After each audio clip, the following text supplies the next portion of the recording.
안녕하세요. 저는 김양순이라고 합니다. 정말 큰일 날 뻔했던 제 이야기 좀 들어주세요. 저는 경기도 변두리에서 30년 넘게 떡집을 운영하며 외동딸 서은이를 금지옥엽으로 키워냈어요. 새벽 대바람부터 일어나 쌀을 씻고 시루에 떡을 찌는 고된 세월이었지만 반듯하게 자라준 딸을 보면 허리 아픈 것도 손목 시큰거리는 것도 다 잊곤 했습니다. 그런 딸이 2년 전 정말 번듯한 신랑감을 데려왔을 때 제 기쁨은 하늘을 찌를 듯했죠. 4위 오지석. 어디 내놔도 훤칠한 키에 반듯한 이목구비, 거기에 싹싹하고 부침성 좋은 성격까지. 금융회사에서 과장으로 일한다는데 어찌나 장모를 살뜰히 챙기는지 동네 사람들이며 시장 상인들이며 입을 모아 칭찬하기 바빴습니다. 향순 씨는 전생에 나라를 구했나 봐. 어쩜 저런 사위를 봤을까? 하는 소리를 들을 때마다 제 어깨는 으쓱 올라갔어요. 어머님, 이번 주말에 날도 좋은데 서은이랑 같이 5일장이라도 다녀오실까요? 제가 운전하고 짐도 다 들어드릴게요. 그날도 사위는 어김없이 꿀 같은 목소리로 제안을 해왔습니다. 마침 가게에 쓸파치며 콩이며 사야 할 것들이 많았던 터라 마다할 이유가 없었죠. 딸 서은이는 뭐가 그리 좋은지 남편 팔짱을 꼭 끼고는 아이처럼 웃었습니다. 엄마 좋죠? 지석 씨가 요즘 바빠서 얼굴 보기도 힘들었는데 이렇게 시간 내주니까 너무 고마워요. 고맙긴. 장모님 뵈러 오는 건데 당연히 해야 할 일이지.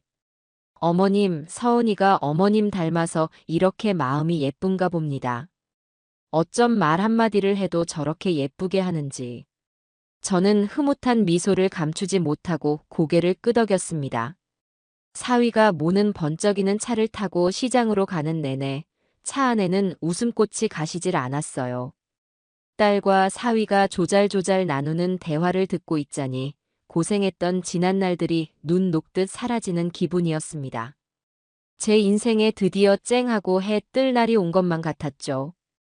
5일장은 언제나처럼 활기가 넘쳤습니다. 생선 파는 아저씨의 우렁찬 목소리, 나물 다듬는 할머니들의 웃음소리, 고소한 기름 냄새가 뒤섞여 사람 사는 맛을 물씬 풍겼어요. 지석은 주차장에서부터 제 팔짱을 끼고는 조심조심 저를 이끌었습니다. 어머님, 사람 많으니까 저만 꼭 따라오세요. 넘어지시면 큰일 나요. 오매 유난 떨기는. 내가 이 시장을 몇십 년이나 다녔는데 눈 감고도 다니겠다. 저는 핀잔을 주면서도 입가에 걸린 미소를 숨길 수가 없었습니다. 서은이는 그런 저희 둘을 보며 아유, 우리 남편 장모님 사랑은 못 말린다니까 하며 맞장구를 쳤죠. 우리는 채소 가게에 들러 싱싱한 열무를 한 단 사고 생선 가게에서 반짝이는 고등어도 몇 손 샀습니다. 늘어나는 짐은 전부 지석의 몫이었어요. 양손 가득 짐을 들고도 힘들다는 내색 한 번 없이 묵묵히 뒤를 따르는 사위의 뒷모습이 어찌나 듬직하고 대견한지 모르겠습니다. 이제 도라지만 사면 되겠다. 저기 안쪽 순자 할머니네 도라지가 아주 실하고 좋거든. 저는 익숙하게 사람들 사이를 비집고 단골 도라지 가게로 향했습니다. 좌판에 앉아 꾸벅꾸벅 졸고 계시던 순자 할머니가 인기척에 고개를 들고는 저를 보며 반갑게 웃으셨어요. 어이구, 떡집 아줌마 왔네. 오늘 떡은 다 팔고 왔어? 그럼요, 할머니. 할머니 드릴 인절미도 좀 싸왔어요. 오늘은 도라지 좋은 놈으로 좀 주세요. 약도라지로 쓸 거라. 알았어, 알았어. 저기 있는 게 오늘 아침에 막 해온 거야. 아주 약효가 직방일걸. 제가 할머니와 정답게 이야기를 나누며 도라지를 고르는 동안 뒤에 서 있던 지석이 앞으로 나섰습니다. 할머님, 안녕하세요. 제가 장모님 사위입니다. 싹싹하게 인사를 건네는 사위를 기특하게 쳐다보며 할머니에게 소개하려던 순간이었어요. 지석의 얼굴을 확인한 순자 할머니의 얼굴이 순식간에 새하얗게 굳어버렸습니다. 반갑게 웃던 입가는 경련을 일으키듯 파르르 떨렸고 동공은 공포와 분노로 가득 차 흔들렸어요. 할머니는 거친 숨을 몰아쉬며 자리에서 벌떡 일어났습니다. 그리고는 다음 순간 모두가 경악할 일이 벌어졌죠. 순자 할머니가 쭈글쭈글한 손으로 제 사위, 오지석의 멱살을 와락 움켜쥔 것입니다. 이 사기꾼, 사람 등쳐먹고 네가 인간이가. 할머니의 입에서 터져나온 것은 인사가 아닌 피를 토하는 듯한 절규였습니다. 어디서 저런 힘이 솟았는지 할머니는 지석의 멱살을 잡은 채 온몸을 부들부들 떨었어요. 시장의 모든 소음이 거짓말처럼 멎고 주변 상인들과 손님들의 시선이 전부 우리에게로 쏠렸습니다. 할머니, 이거 놓으세요. 지금 뭐 하시는 거예요? 가장 먼저 정신을 차린 것은 딸 서은이었습니다. 서은이는 기겁하며 할머니의 손을 떼어내려 했지만 할머니는 젖먹던 힘까지 짜내는 듯 지석을 놓아주지 않았어요. 이놈, 내 돈, 내 평생 모은 쌈짓돈 물어내. 너 때문에 우리 영감 병원비도 못 내고 있단 말이다. 지석은 새파랗게 질린 얼굴로 당황한 기색이 역력했습니다. 하지만 그 와중에도 침착함을 잃지 않으려는 듯 애써 목소리를 가다듬더군요. 할머니, 사람 잘못 보셨습니다. 저는 할머니를 오늘 처음 뵙습니다. 이거 놓으세요. 뭐? 잘못 봐? 이놈의 자식, 하늘이 무섭지도 않느냐? 네가 우리 같은 늙은이들 모아놓고 그놈의 의료기기만 사면 노후 걱정 없다며. 내 눈이 아직 시퍼렇게 살아있는데 누굴 못 알아봐. 할머니의 외침은 너무나도 처절했고 그 눈빛에는 한치의 거짓도 없어 보였습니다. 저는 순간 머리를 한 대 세게 얻어맞은 듯 멍해졌어요. 이게 대체 무슨 상황인지 어떻게 된 영문인지 도무지 알 수가 없었습니다. 어머 세상에. 순자 할머니 치매 오셨나 봐. 떡집 사위 멀쩡한 사람 붙잡고 저게 무슨 망신이야. 그러게 말이야. 저 사위가 얼마나 싹싹하고 예의 바른데. 사람을 잘못 봐도 한참 잘못 봤네. 주변에서 웅성거리는 소리가 들려왔습니다. 서은이는 얼굴이 새빨개져서 울먹이며 소리쳤어요. 할머니, 정말 왜 이러세요? 우리 남편 그런 사람 아니에요. 자꾸 이러시면 경찰 부를 거예요. 딸의 날 선 목소리에 할머니는 더욱 서럽게 울부짖었습니다. 경찰? 불러, 어서 불러. 나도 저놈 잡아서 경찰서 가야 하니께. 내 돈 내놓기 전에는 한 발짝도 못 가, 이놈아. 결국 주변 상인 몇몇이 달려들어 억지로 할머니를 떼어냈습니다. 할머니는 땅바닥에 주저앉아 내 돈, 내 피 같은 돈이라며 가슴을 치며 통곡했어요. 그 모습이 너무나 비참해서 차마 눈을 뜨고 볼 수가 없었습니다. 지석은 흐트러진 옷매무새를 가다듬으며 억울하다는 표정으로 저와 서은이를 번갈아 쳐다봤습니다. 어머님 서은아, 정말 죄송합니다. 저 때문에 괜한 봉변을 당하셨네요. 저는 정말 저분을 모릅니다. 아마 저랑 닮은 사람을 착각하신 모양이에요. 그의 목소리는 미세하게 떨리고 있었어요. 서은이는 이미 눈물바다가 되어 사위의 팔을 붙잡고 고개를 저었습니다. 아니야, 여보. 당신 잘못 아니야. 저 할머니가 이상한 거지. 우리가 운이 없었던 거야. 엄마, 우리 빨리 가요. 여기 더 있다가는 무슨 꼴을 더 볼지 모르겠어. 딸은 제 옷소매를 잡아 끌며 재촉했습니다. 저는 아무 말도 할 수가 없었어요.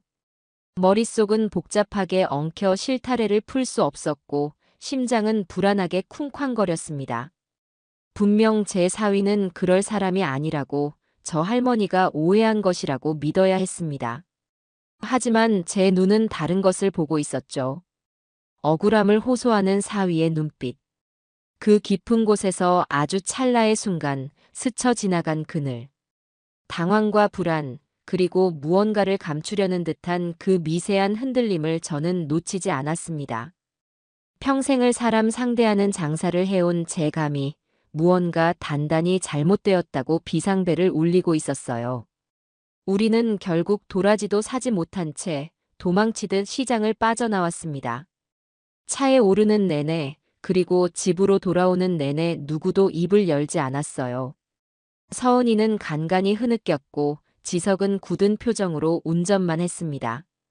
저는 그저 창밖을 바라보며 땅바닥에 주저앉아 울던 순자 할머니의 모습을, 그리고 사위의 눈빛에 스쳤던 그 이질적인 감정을 떨쳐내려 애쓸 뿐이었습니다. 완벽했던 제 사위의 얼굴에 아주 작은 균열이 생기기 시작한 순간이었습니다. 집으로 돌아온 뒤 저희 세 사람 사이에는 무겁고 서먹한 공기가 벽처럼 들어찼습니다. 시장에서의 활기차고 즐거웠던 분위기는 온데간데 없고 차갑게 식은 밥상처럼 어색한 침묵만이 거실을 맴돌았어요. 사위는 소파에 앉아 마른 세수만 연신해댔고 딸 서은이는 제 옆에 와서 앉지도 않고 부엌과 거실을 오가며 안절부절 못했습니다. 보다 못한 제가 먼저 입을 열었어요. 지석아, 너무 마음 쓰지 마라. 살다 보면 별일 을 다 겪는 법이다. 그저 운이 나빴다고 생각하려무나. 애써 태어난 척 건넨 위로였지만 제 마음도 편치만은 않았습니다. 사위는 고개를 들어 저를 보며 금방이라도 눈물을 쏟을 것처럼 눈가가 붉어져 있었어요. 아닙니다, 어머님. 저 때문에 어머님이랑 서은이가 망신만 당하고. 정말 죄송해서 얼굴을 들 수가 없습니다. 저는 정말로 저 할머니를 처음 봅니다. 세상에 저랑 닮은 사람이 그렇게 많다더니 하필 이런 식으로 오해를 사게 될 줄은 몰랐어요. 지석의 목소리는 억울함과 서러움으로 가득 차 있었습니다. 저렇게까지 말하는데 제 사위를 믿어야지요. 평소 행실이 어땠습니까? 흠잡을 데 하나 없이 완벽한 사위였어요. 하지만 순자 할머니의 그 처절했던 눈빛이, 멱살을 움켜쥐고 부들부들 떨던 그 손이 자꾸만 눈앞에 아른거려 마음 한구석이 개운치 않았습니다. 그때 부엌에서 물컵을 들고 나온 서은이가 제게 쏘아붙이듯 말했습니다. 엄마는 아까 왜 가만히 있었어? 사위 멱살 잡고 사기꾼이라고 소리치는데 어떻게 옆에서 보고만 있을 수가 있어? 엄마까지 지석 씨를 의심하는 사람처럼 보였단 말이야. 딸의 목소리에는 원망이 가득했습니다. 저는 순간 말문이 턱 막혔어요. 서은아, 그게 무슨 말이니? 엄마가 어딜 봐서 내 사위를 의심하는 것처럼 보였다는 거야? 너무 순식간에 벌어진 일이라 나도 놀라서 그랬지. 놀란 사람 표정이 아니었어. 엄마는 꼭 어디 한번 드러나 보자 하는 얼굴이었다고. 엄마 단골이라며? 그럼 엄마가 나서서 우리 사위 그럴 사람 아니다. 무슨 오해가 있으신 것 같다 말 한마디라도 해줬어야 하는 거 아니야? 서은이는 기어코 눈물을 터뜨리고 말았습니다. 지석은 그런 서은이의 어깨를 감싸 안으며 저를 향해 난처한 미소를 지어 보였어요. 서은아, 그만해. 장모님이라고 안 놀라셨겠어? 나 때문에 장모님까지 난처하게 만들지 말고. 괜찮아, 나는 정말 괜찮아. 어머님이 내 마음 알아주실 거야. 그렇죠, 어머님? 사위는 저에게 동의를 구하듯 말했지만 그 상황은 마치 제가 딸과 사위 사이를 가로막는 못된 장모가 된 것만 같았습니다. 저는 더 무슨 말을 할 수가 없었어요. 그저 그래, 내가 생각이 짧았다. 미안하다 하고 사과하는 수밖에요. 그날 저녁 사위와 딸은 저녁도 먹지 않고 서둘러 집으로 돌아갔습니다. 텅 빈 집에 홀로 남으니 낮에 있었던 일이 더욱 생생하게 머릿속을 헤집어 놓았습니다. 그날 이후로 닷새 동안 저는 마치 가시방석에 앉은 사람처럼 불편한 시간을 보냈습니다. 떡집 일을 하면서도 자꾸만 한숨이 새어나왔고 멍하니 찜기만 바라보다 떡을 태울 뻔한 적도 한두 번이 아니었어요. 딸에게 전화를 걸면 바빠라는 짤막한 대답만 돌아올 뿐 예전처럼 살갑게 종알거리지 않았습니다. 사위에게서는 어머님 심력 끼쳐드려 죄송합니다. 저희는 괜찮으니 너무 걱정 마세요라는 문자 메시지가 한 통 와 있을 뿐이었죠. 그들은 괜찮다고 했지만 저는 조금도 괜찮지가 않았습니다. 제 머릿속에서는 두 개의 목소리가 쉴 새 없이 다투었습니다. 내 사위는 절대 그럴 사람이 아니야. 순자 할머니가 사람을 오해한 게 틀림없어. 하는 목소리와 아니야. 그 눈빛은 평생 장사하며 사람 속내 좀 꿰뚫어 본다는 너의 감을 속일 수 없어. 분명 무언가 있어. 하는 목소리가 엎치락 뒤치락 싸우는 통에 밤잠까지 설칠 지경이었어요. 결국 저는 직접 확인해야겠다고 마음먹었습니다. 오해라면 풀고 혹시라도 다른 사정이 있다면 알아봐야 했습니다. 이대로 찜찜한 마음을 안고서는 제 속이 까맣게 타버릴 것만 같았거든요. 그리고 마침내 다음 5일장이 서는 날이 밝았습니다. 저는 아침 일찍부터 서둘러 떡을 쪄내고 가게 문에 집안 사정으로 일찍 문 닫습니다라는 팻말을 걸었습니다. 그리고는 순자 할머니께 드리려고 가장 맛있는 쑥, 인절미를 한 상자 예쁘게 포장해서 품에 안았죠. 시장으로 향하는 발걸음은 천근만근 무거웠습니다. 제발, 제발 모든 것이 그저 늙은 할머니의 오해이기를. 제 사위의 결백을 확인하고 가벼운 마음으로 돌아올 수 있기를 간절히 기도했어요. 시장에 도착하니 닷새 전과 똑같은 풍경이 저를 맞았습니다. 하지만 제 마음은 그때와 완전히 달랐죠. 저는 다른 곳은 쳐다보지도 않고 곧장 순자 할머니의 좌판으로 향했습니다. 할머니는 다행히 그 자리에 나와 계셨어요. 닷새 전보다 얼굴이 더 상하고 눈밑이 퀭해 보였습니다. 저를 발견한 할머니의 얼굴에 경계심이 스쳤습니다. 떡집 아줌마는 여긴 어쩐 일이야? 또 그 사기꾼 놈이랑 같이 왔어? 아니에요, 할머니. 저 혼자 왔어요. 저는 할머니 옆에 쭈그려 앉아 품에 안고 있던 떡 상자를 조심스럽게 내밀었습니다. 할머니, 이거 드셔보세요. 오늘 아침에 막 찐 거예요. 내가 지금 떡이 목구멍으로 넘어가게 생겼어. 됐으니께 도로 가져가. 할머니는 고개를 획 돌려버렸습니다. 저는 물러서지 않고 할머니의 거친 손을 잡았어요. 할머니, 저 할머니 말씀 믿고 싶어서 왔어요. 그날 제 사위 보시고 하셨던 말씀 그냥 해보신 소리 아니잖아요. 대체 무슨 일이 있었는지 저한테 전부 다 말씀해 주세요. 제가 어떻게든 알아봐야 할 것 같아서요. 제 진심이 느껴졌는지 할머니는 한참 동안 말없이 제 얼굴만 쳐다보았습니다. 그러더니 이내 참고 있던 서름이 터진 듯 눈물을 뚝뚝 흘리기 시작하셨어요. 아줌마는 착한 사람이니께 내가 말해줄게.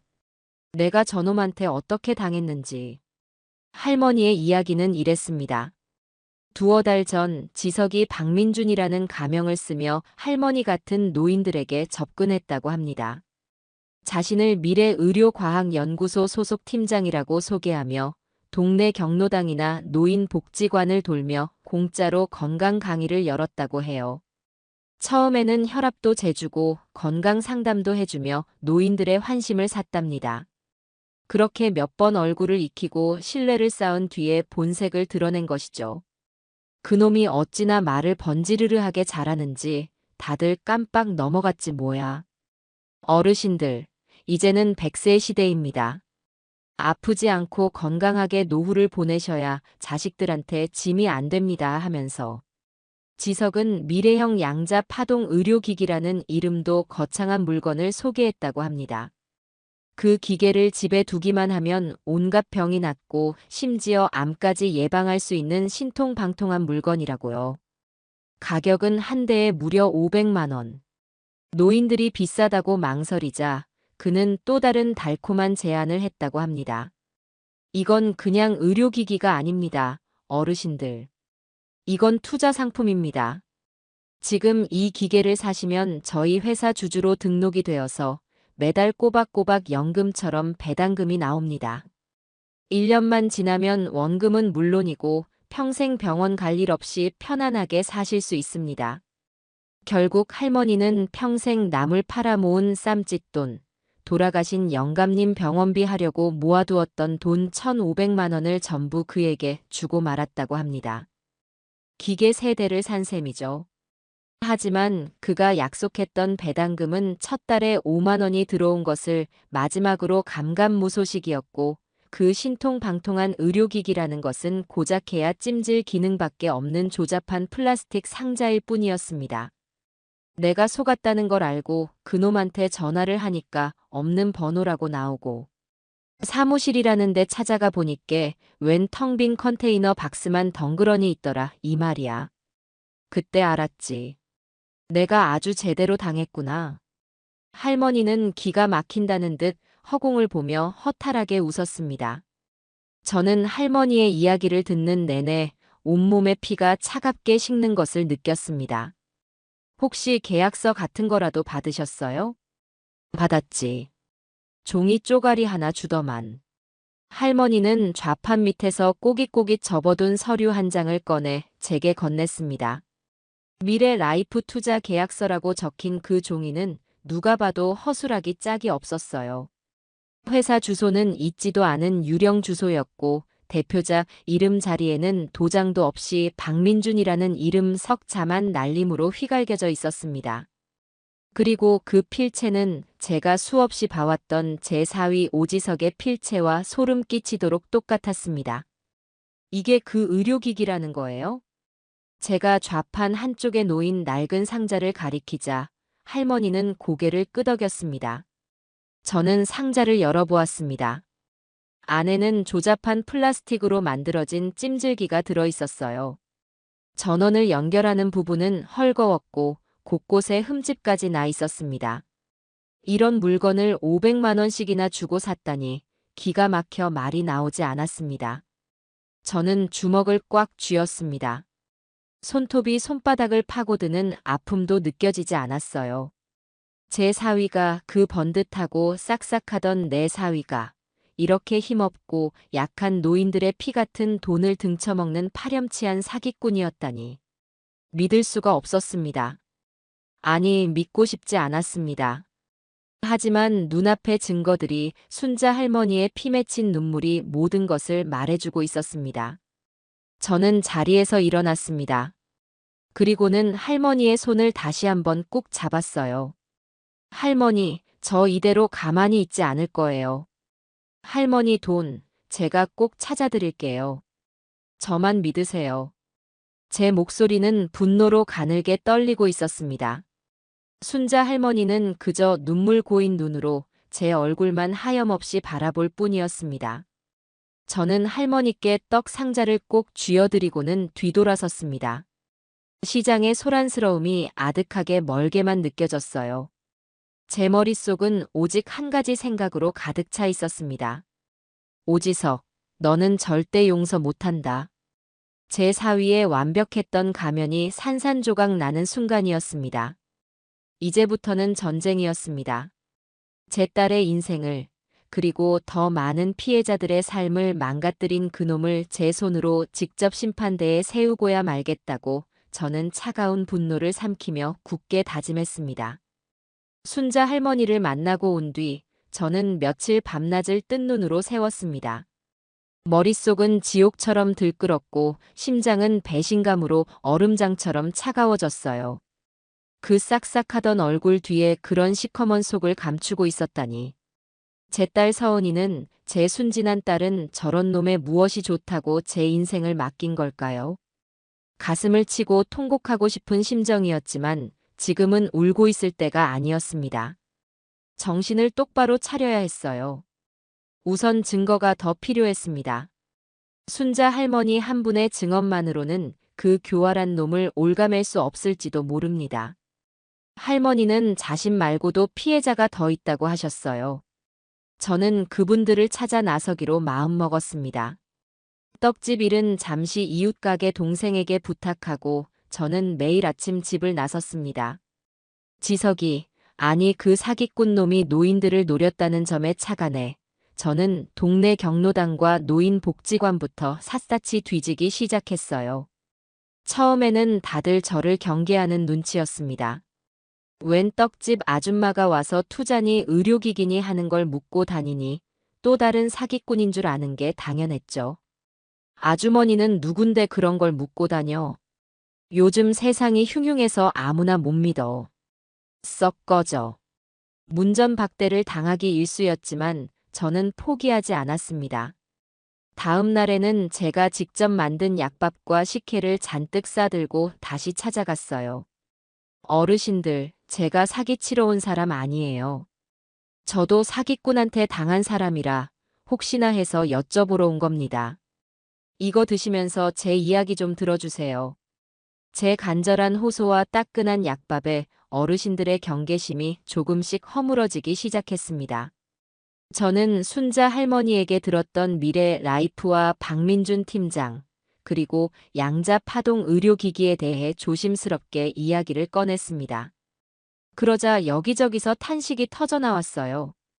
어머, 나도 그거 알아. 우리 경로당에도 왔었어. 그 총각.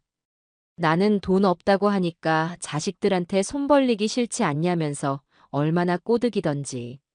그렇게 한 사람, 두 사람씩 입을 열기 시작했고 저는 마침내 같은 수법으로 당한 피해자들을 만날 수 있었습니다. 남편이 남긴 유산 전부를 날린 할머니, 자식들 몰래 든 갯돈을 몽땅 털린 할아버지. 피해자들의 사연은 하나같이 기가 막히고 가슴 아팠습니다. 다들 쉬쉬하며 속으로만 끙끙 앓고 있었던 거예요. 자식들 보기 부끄럽고 사기당한 자신이 어리석게 느껴져서 어디에 하소연도 못하고 있었던 겁니다.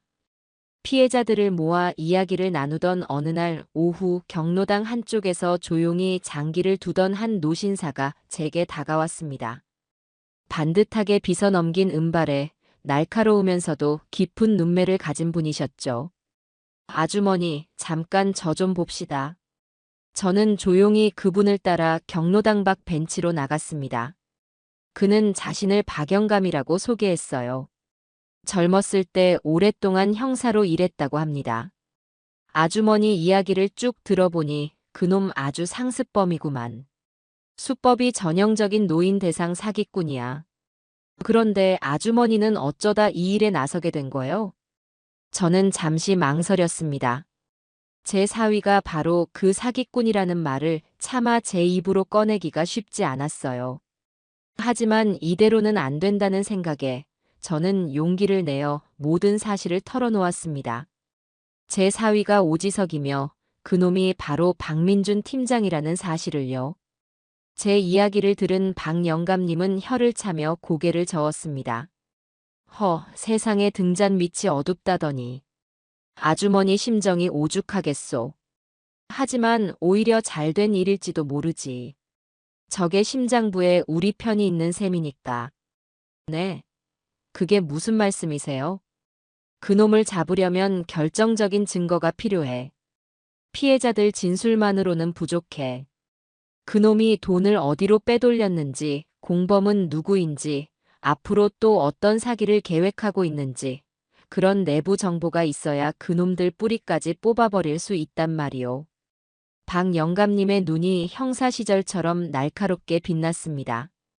그는 제게 앞으로 어떻게 행동해야 할지 조목조목 알려주기 시작했습니다. 무턱대고 덤비지 말고 차분하게 증거를 모으고 사람들을 조직해야 한다고요.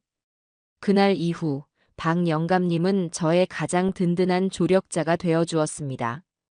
전직 형사라는 경험을 살려 피해자들의 진술서를 체계적으로 정리하고 사기꾼들의 본거지로 추정되는 곳을 탐문하는 등 수사반장처럼 저희를 이끌어 주셨어요.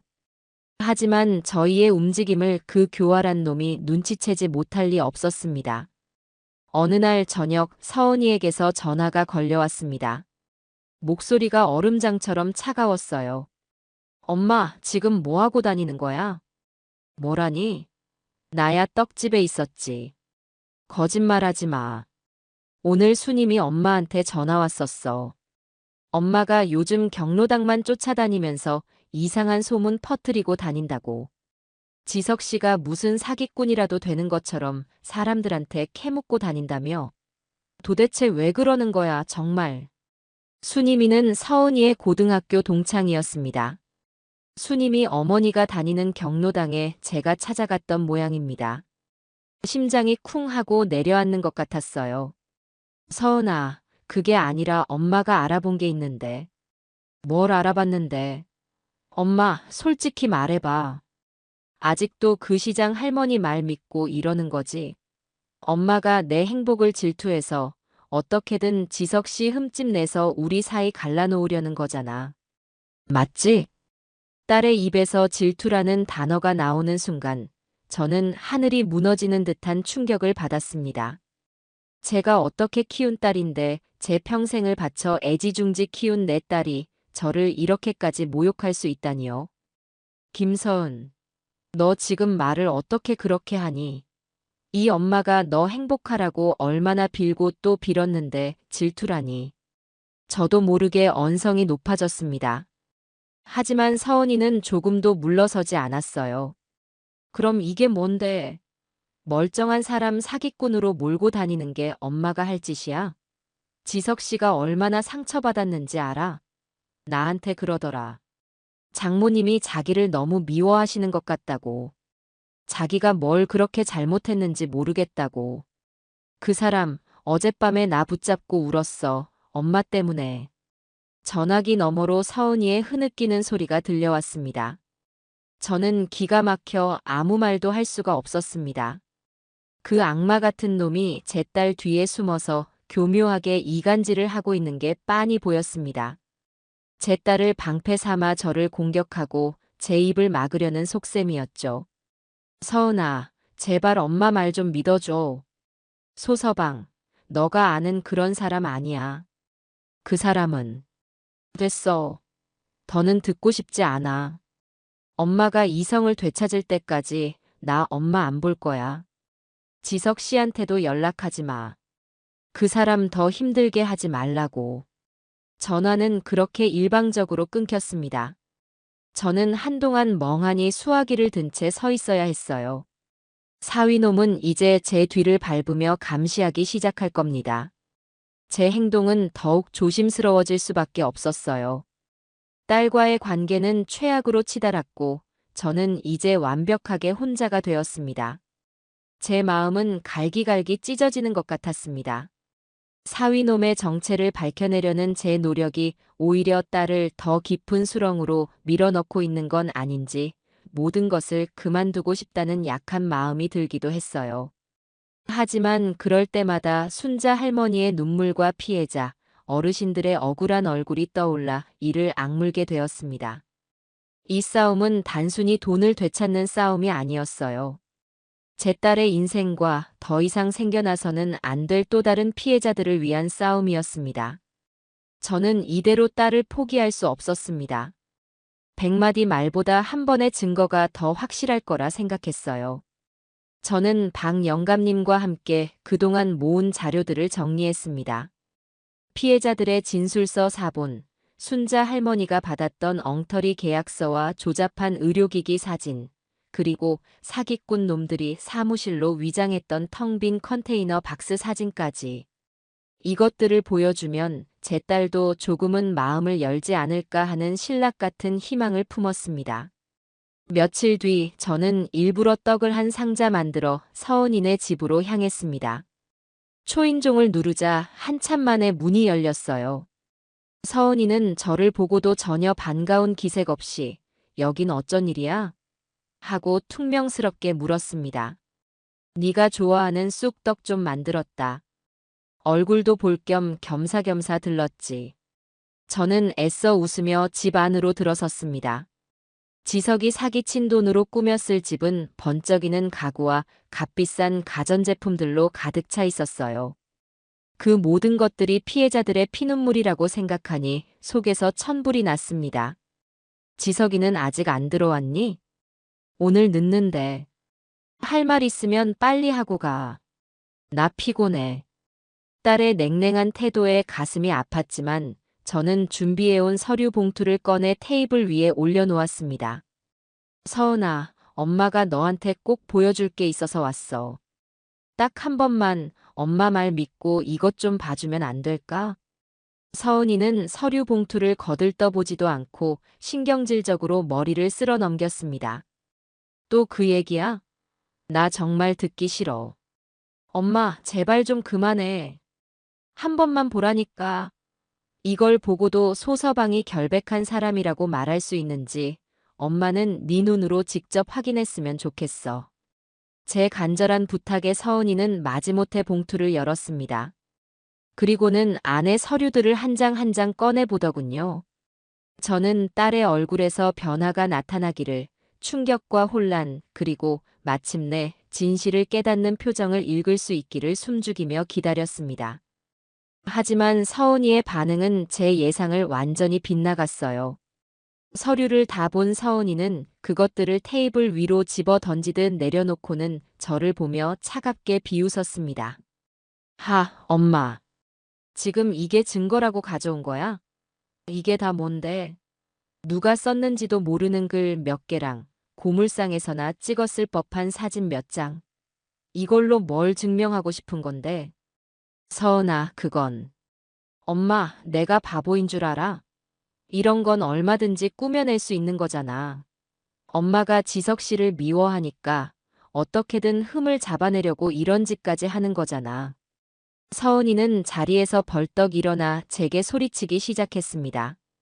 그 눈빛은 실망과 분노로 이글거리고 있었어요. 솔직히 말해봐, 엄마. 엄마는 처음부터 지석 씨가 마음에 안 들었지? 가진 것 없는 우리 집에 너무 과분한 사람이라서, 그래서 언젠가 나를 떠날까봐 불안했던 거 아니야? 그래서 이렇게 말도 안 되는 누명을 씌워서라도 그 사람을 내 옆에서 떼어내고 싶은 거잖아. 아니다. 서은아, 절대 아니야. 엄마는 오직 너를 위해서. 내 위한다는 사람이 어떻게 이래. 이건 엄마 욕심이야. 평생 엄마 말만 듣고 착한 딸로 살아온 내가 처음으로 내 인생의 주인을 만나서 행복하게 사는 게 그렇게 안 잊고 왔어.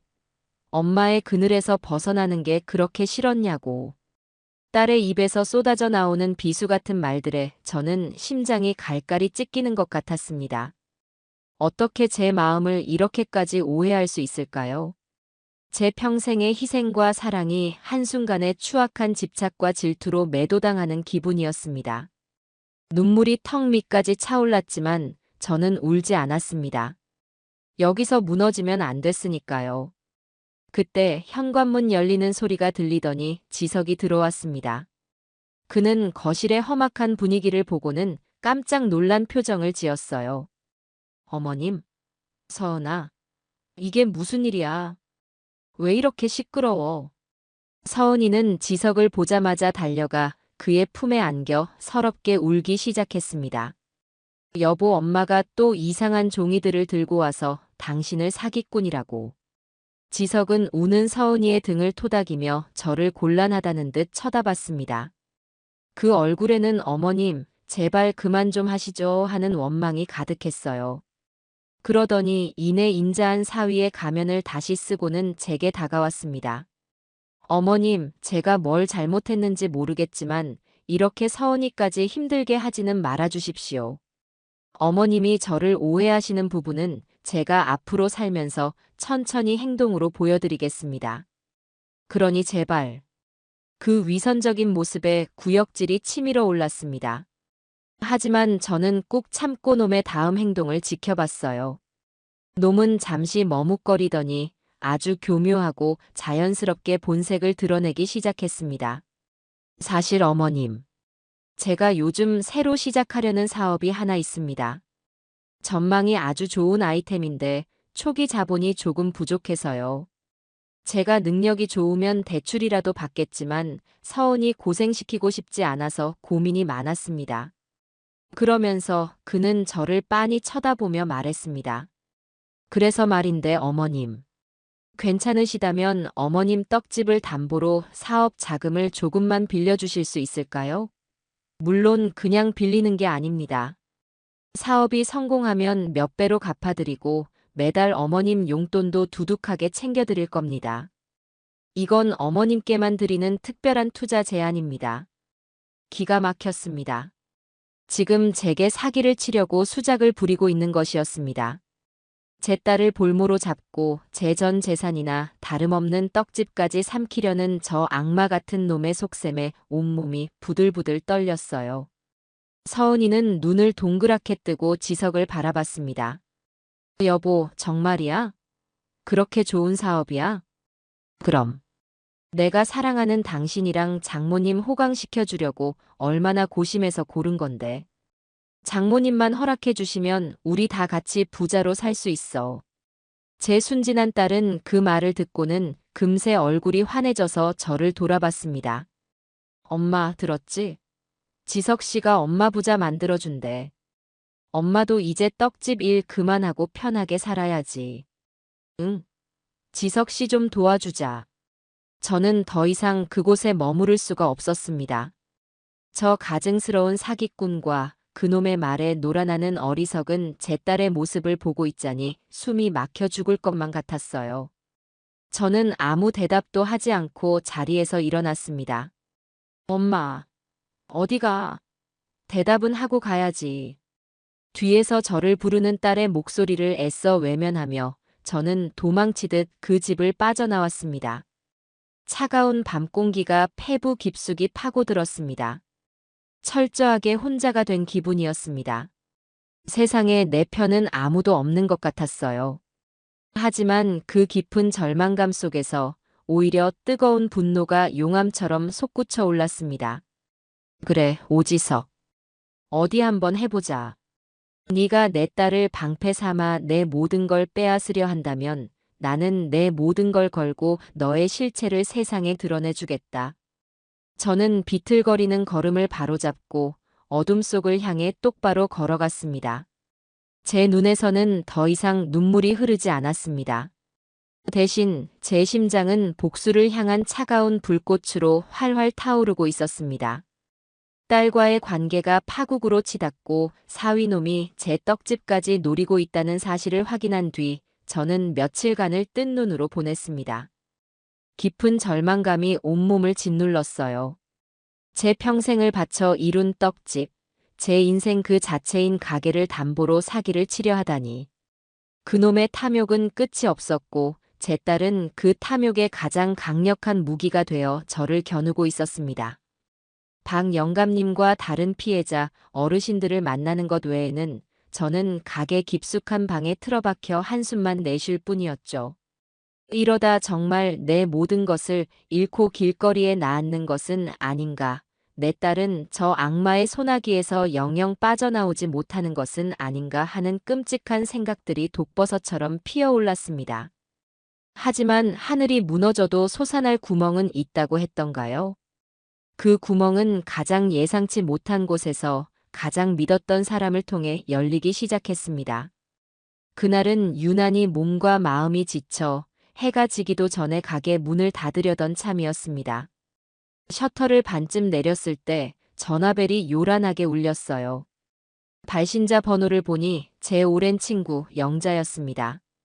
영자는 저와 한 동네에서 나고 자라 시집 가서도 지척에 살며 온갖 굳은 일과 기쁜 일을 함께 나눈 제게는 친자매나 다름없는 친구였어요.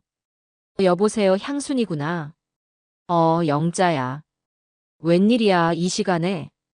평소와 달리 영자의 목소리가 무겁게 가라앉아 있었습니다. 무슨 일이 있나 싶어 가슴이 철렁했죠. 저기 향순아. 내가 지금 하려는 얘기 그냥 듣고만 흘려. 괜히 너 속상하게 하려는 거 아니니까. 무슨 소리야?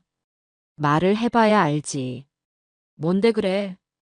영자는 한참을 머뭇거리다 조심스럽게 입을 열었습니다. 오늘 오후에 사위가 우리 가게에 찾아왔었어. 지석이가? 거기는 어쩐 일로? 영자는 남편을 일찍 여의고 작은 찻집을 운영하고 있었습니다. 지석이 그곳에 갈 일은 전혀 없었죠. 처음에는 그냥 장모님 친구분이라고 인사하러 왔다더구나. 어찌나 싹싹하고 서글서글하게 구는지 역시 우리 향순이 사위 잘 봤다 싶었지. 그런데 앉아서 이런저런 얘기를 나누다가 글쎄 나한테 이상한 말을 꺼내는 거야. 영자의 목소리가 더욱 낮아졌습니다. 무슨 미래 라이프라는 회사 얘기를 하면서 아주 좋은 투자 상품이 있다고 하더구나. 노후 자금 확실하게 불려주는 건데 장모님 제일 친한 친구분이니 특별히 알려드리는 거라고. 의료기기를 사면 매달 연금처럼 돈이 나온다는데. 저는 전화기를 쥔 손이 차갑게 식는 것을 느꼈습니다. 심장이 쿵, 쿵, 쿵, 발밑까지 떨어지는 것 같았어요. 올 것이 오고야 만 것이었습니다. 그래서 너 뭐라고 했는데? 제 목소리가 심하게 떨려 나왔습니다. 내가 뭘 어째? 너한테 들은 얘기가 있는데.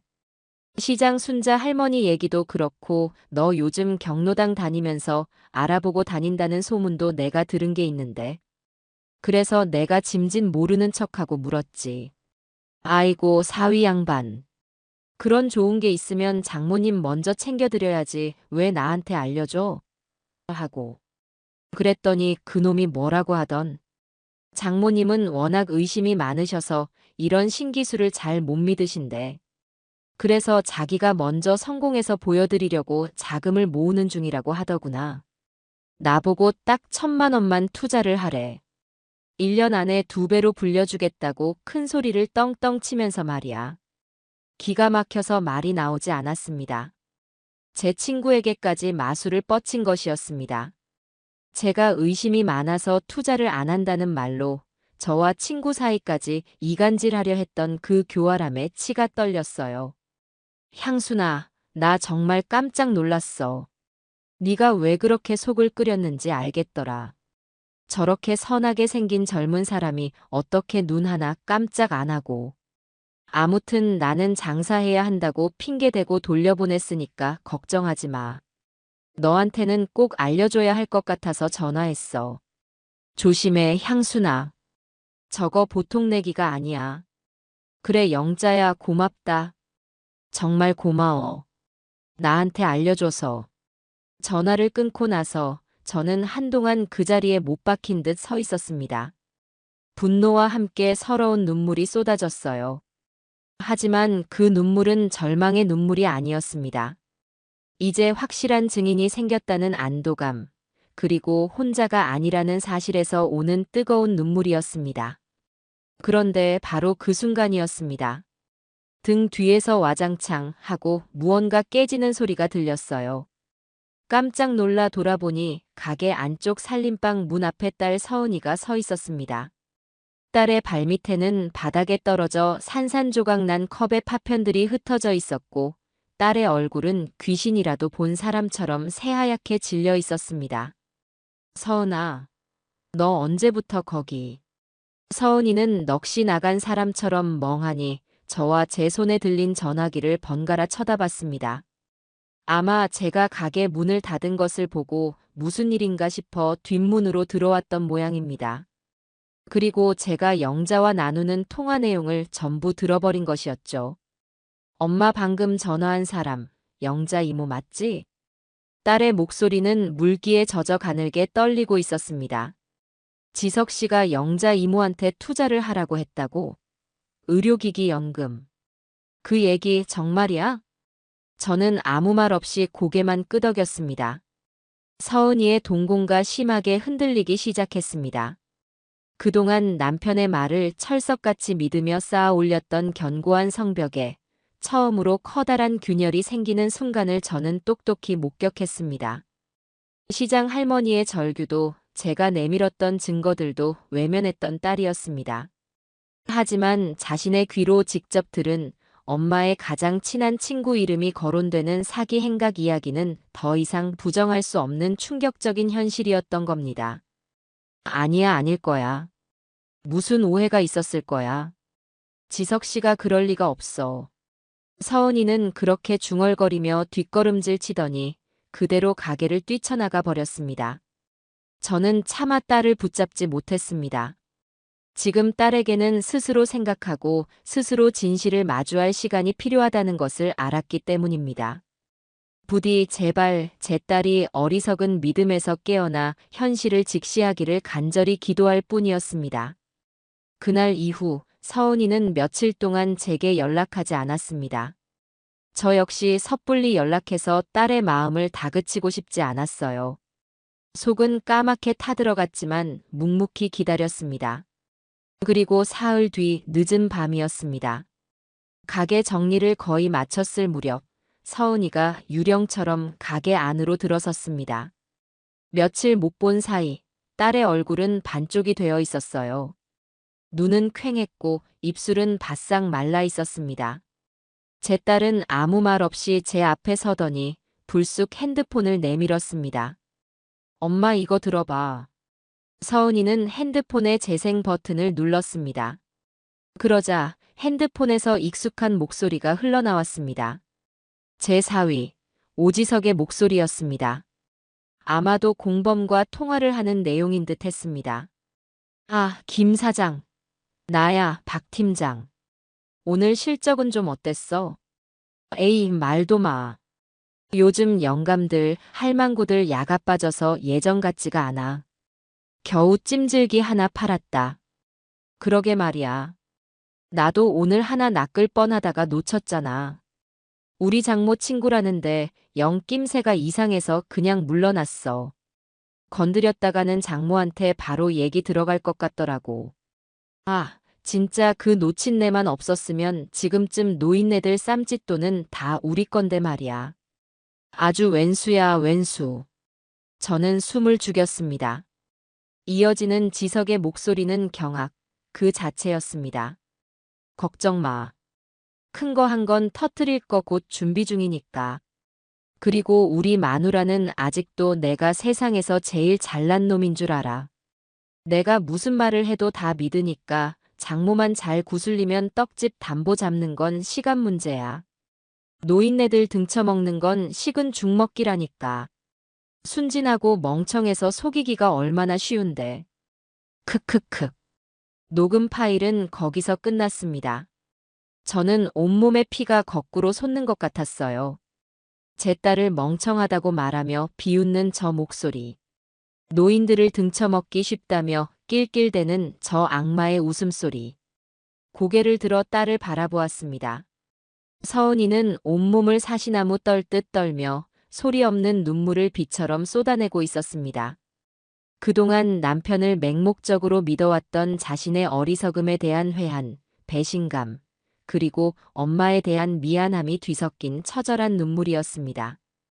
엄마 내가 잘못했어. 마침내 터져나온 딸의 목소리는 갈라지고 찢어져 있었습니다. 내가 바보였어. 내가 미쳤었나 봐. 엄마 말을 믿었어야 했는데. 엄마 미안해 정말 미안해. 서은이는 그 자리에 무너져 내리듯 주저앉아 어린아이처럼 목 놓아 울기 시작했습니다. 저는 더 이상 아무 말도 하지 않고 딸의 곁으로 다가가 그 작아진 어깨를 말없이 감싸 안았습니다. 제 품에 안겨 오열하는 딸의 등을 토닥이며 저는 결심했습니다. 이제 모든 것이 제자리로 돌아오기 시작했다고. 이제는 저 악마에게 가장 혹독한 대가를 치르게 해줄 시간이라고 말입니다. 바닥에 주저앉아 한참을 통곡하던 서은이는 제 품에서 겨우 고개를 들었습니다. 눈물과 콧물로 범벅이 된 얼굴은 차마 마주보기 힘들 정도로 망가져 있었지만 그 텅 비었던 눈동자에는 이전에는 볼 수 없었던 차갑고 단단한 빛이 서려 있었습니다. 그것은 배신감에서 비롯된 분노이자 현실을 직시한 자의 결연한 의지였습니다.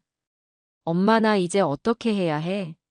그 사람이 내 남편이라는 게 믿기지가 않아. 내가 사랑했던 사람이 저런 악마였다니. 서은아, 이제부터 시작이야. 울고만 있을 시간이 없어. 너를 속이고 우리 가족을 기만한 대가를 반드시 치르게 해야지. 그리고 너는 네 인생을 되찾아야 해. 저는 딸의 눈물을 닦아주며 단호하게 말했습니다. 제 말에 서은이는 고개를 번쩍 들었어요. 응, 엄마. 나 이제 약하게 굴지 않을 거야. 그 사람 절대로 용서 못해. 내가 내 손으로 그 사람 가면을 벗겨버릴 거야. 엄마, 나를 써줘. 내가 그 사람 집에서 증거가 될 만한 건 뭐든지 찾아낼게. 딸의 입에서 나온 말은 저를 놀라게 하기에 충분했습니다. 그저 슬픔에 잠겨 주저앉을 줄만 알았던 제 딸이 이제는 복수의 칼날을 함께 갈 동지가 되어 제 앞에 서 있는 것이었습니다. 저는 가슴 벅찬 감동과 함께 딸에 대한 미안함이 밀려왔어요. 진작에 제가 더 강하게 나갔더라면 제 딸이 저런 악마와 한 이불을 덮고 자는 끔찍한 시간을 조금이라도 줄여줄 수 있었을 텐데 하는 후회가 들었습니다. 그래, 우리 딸. 장하다. 하지만 위험한 일이야. 그놈이 눈치채기라도 하면. 괜찮아. 그 사람은 아직도 내가 자기를 맹목적으로 믿는 바보인 줄 알 거야. 내가 연기하는 데는 소질이 좀 있잖아, 엄마. 엄마 딸, 이제부터 세상에서 가장 완벽한 아내 노릇을 해볼게. 서은이는 눈물 젖은 얼굴로 희미하게 웃어 보였습니다. 그 미소가 어찌나 처연하고 안쓰러운지 저는 딸을 다시 한번 꾹 안아주었습니다. 그날 밤 우리는 떡집 작은 방에 마주 앉아 밤이 새도록 앞으로의 계획을 세웠습니다. 다음 날 저는 박 영감님께 연락해 서은이의 일을 알렸습니다. 박 영감님은 제 이야기를 듣고는 무릎을 탁 치셨어요. 잘 됐어. 아주 잘 됐어. 호랑이를 잡으려면 호랑이 굴로 들어가야지. 따님이 바로 우리 편의 가장 강력한 무기가 될 거요. 그놈의 일거수일투족을 감시하고 결정적인 증거를 빼내올 수 있는 유일한 사람이니까. 박 영감님은 서은이가 무엇을 찾아야 하는지 구체적으로 알려주었습니다. 피해자들의 명단, 돈이 오고 간 대포 통장 내역, 공범들과의 연락 기록, 그리고 앞으로의 범행 계획 등. 서은이는 그 모든 것을 머릿속에 새기고 다음 날 아침 아무 일도 없었다는 듯 지석에게 돌아갔습니다. 그때부터 서은이의 아슬아슬한 이중 생활이 시작되었습니다. 지석의 앞에서는 여전히 사랑스러운 아내로 행동했습니다. 그의 거짓말에 맞장구를 쳐주고 그의 사업 계획을 응원하는 척하며 심지어는 제가 떡집 담보를 내주지 않아 속상하다며 눈물 연기까지 펼쳤다고 합니다. 지석은 그런 서은이를 보며 의심은커녕 자신의 소나기에서 놀아나는 어리석은 아내라 여기며 더욱 의기양양해졌습니다. 여보, 걱정 마. 장모님은 내가 어떻게든 설득해 볼게. 당신은 당신 사업에만 집중해. 내가 당신 성공하는 모습 꼭 보고 싶어. 서은이가 이렇게 말하며 그의 넥타이를 고쳐 메어줄 때마다 속에서는 구역질이 치밀어 올랐지만 겉으로는 완벽하게 미소를 지었다고 합니다. 그리고 지석이 집을 비운 사이 서은이는 맹수처럼 집안 구석구석을 뒤지기 시작했습니다. 처음 며칠은 별다른 소득이 없었습니다. 그 교활한 놈은 좀처럼 흔적을 남기지 않았어요. 하지만 끈질긴 추적 끝에 서은이는 지석의 서재 책상 가장 깊숙한 서랍에서 자물쇠로 잠긴 작은 금고를 발견했습니다. 열쇠를 찾을 수 없자 서은이는 몰래 열쇠 수리공을 불러 금고를 열었습니다. 그리고 그 안에서 우리는 마침내 그놈의 실체에 한 걸음 더 다가갈 수 있는 증거들을 찾아냈습니다. 금고 안에는 여러 개의 대포 통장과 도장, 그리고 USB 하나가 들어 있었습니다. 그날 밤 서은이는 USB를 몰래 가지고 나와 제게 달려왔습니다. 우리는 떨리는 손으로 USB를 제 낡은 컴퓨터에 꽂았습니다. USB 안에는 우리가 찾던 모든 것이 들어 있었습니다. 고객 관리라는 이름으로 저장된 파일에는 그동안 지석에게 사기를 당한 수십 명의 노인들 이름과 연락처, 그리고 피해 금액이 빼곡하게 정리되어 있었습니다. 순자 할머니의 이름도 그 안에 있었죠.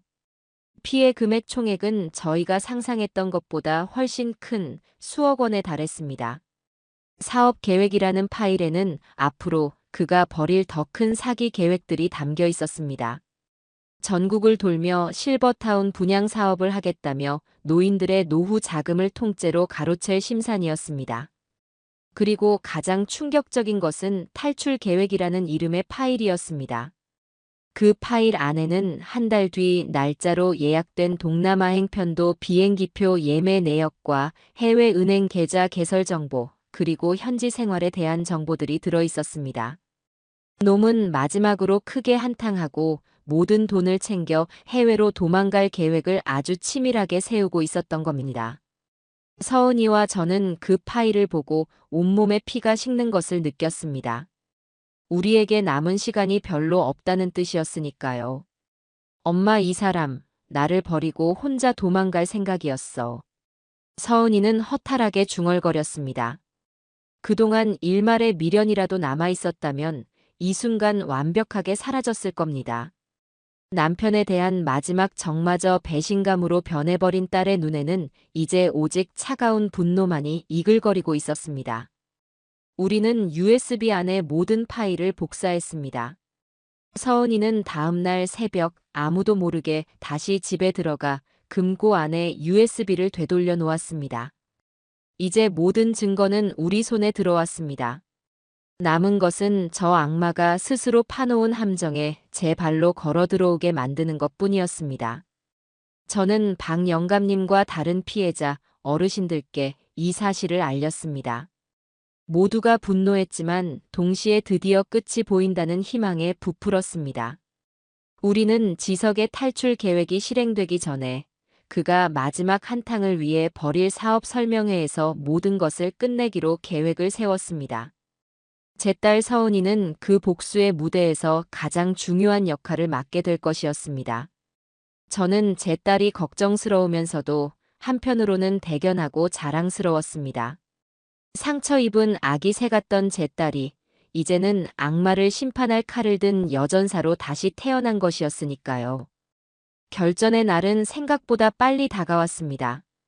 서은이가 빼돌린 USB 안의 사업 계획 파일에 따르면 오지석은 열흘 뒤 시내 중심가에 있는 그랜드 호텔 연회장에서 대규모 실버타운 투자 설명회를 열 계획이었습니다. 그것이 바로 놈이 해외로 도주하기 전 마지막으로 벌이는 가장 큰 규모의 사기판이었죠.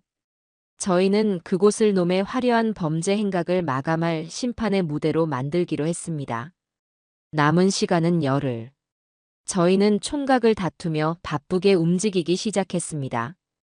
가장 먼저 해야 할 일은 이 사건을 세상에 알려 더 이상의 피해를 막고 여론의 힘을 빌려 놈이 법망을 빠져나가지 못하게 만드는 것이었습니다. 박 영감님께서 발 벗고 나서 주셨어요. 내 형사 시절에 알고 지내던 방송국 PD가 하나 있소. 불의를 보면 못 참고 한번 물면 절대 놓지 않는 아주 근성 있는 친구지. 그 친구라면 우리 일을 제대로 터뜨려 줄 거요. 다음 날 저희는 박 영감님의 주선으로 한 시사 고발 프로그램의 이 PD라는 사람을 만났습니다. 처음에는 반신반의하던 이 PD는 저희가 내민 USB 안의 자료들을 보고는 눈을 빛내기 시작했습니다. 수십 명의 피해자 명단, 수억 원에 달하는 피해 금액, 그리고 치밀하게 계획된 해외 도피 계획까지. 이것은 단순한 사기 사건이 아니라 사회적으로 큰 파장을 일으킬 만한 대형 특종감이었던 겁니다. 어머님, 걱정 마십시오. 이런 인간 쓰레기는 사회에서 완전히 매장시켜야 합니다. 저희가 설명회 당일 현장에 잠입해서 모든 상황을 카메라에 담겠습니다. 이놈의 마지막 발악을 전국에 생중계해드리죠. 이 PD는 흔쾌히 협조를 약속했습니다. 저희는 천군만마를 얻은 듯 든든했습니다. 다음으로 저희는 경찰에 그동안 모은 모든 증거를 제출했습니다. 박 영감님의 옛 동료였던 지능범죄수사팀의 김 반장님이 사건을 맡아주었습니다. 김 반장님은 증거들을 꼼꼼히 검토한 뒤 혀를 내둘렀습니다. 수법이 아주 교활하고 대담합니다. 피해자들이 더 늘어나기 전에 검거하는 게 시급하겠군요. 좋습니다. 설명회 당일 저희 팀원들을 행사장 주변에 잠복시키겠습니다. 저희가 움직일 수 있는 결정적인 순간에 신호를 주십시오. 현장에서 바로 체포할 수 있도록 준비하고 있겠습니다. 언론과 경찰, 가장 강력한 2개의 창과 방패가 준비되었습니다. 이제 남은 것은 피해자들을 한자리에 모으는 것이었어요. 그 역할은 제 몫이었습니다. 저는 피해자 명단에 있는 어르신들께 한 분 한 분 직접 전화를 걸었습니다. 여보세요, 김복순 어르신 되시죠? 저는 미래 라이프 사기 사건 피해자 모임을 이끌고 있는 김양순이라고 합니다. 전화를 받은 어르신들의 반응은 제각각이었습니다. 어떤 분은 제 말을 듣자마자 다시 서름이 북받치는지 우셨고, 어떤 분은 이제 와서 뭘 어쩌겠냐며 체념한 듯한 목소리를 내기도 하셨어요. 자식들 볼 면목이 없어 이 일이 알려지는 것을 두려워하는 분들도 많았습니다.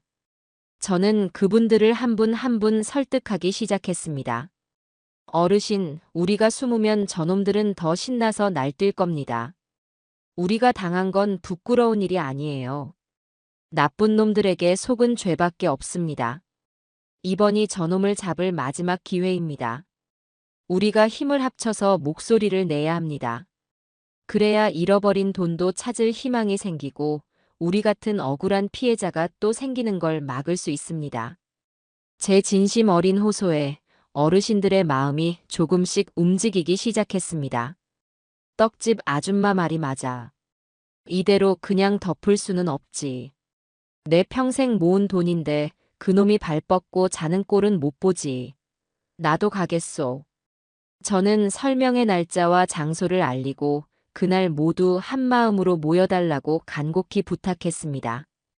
그리고 저희는 설명회 당일 현장에서 사용할 마지막 비장의 무기를 준비했습니다. 바로 오지석이 제 딸을 비웃으며 노인들을 조롱했던 그 통화 녹음 파일이었습니다.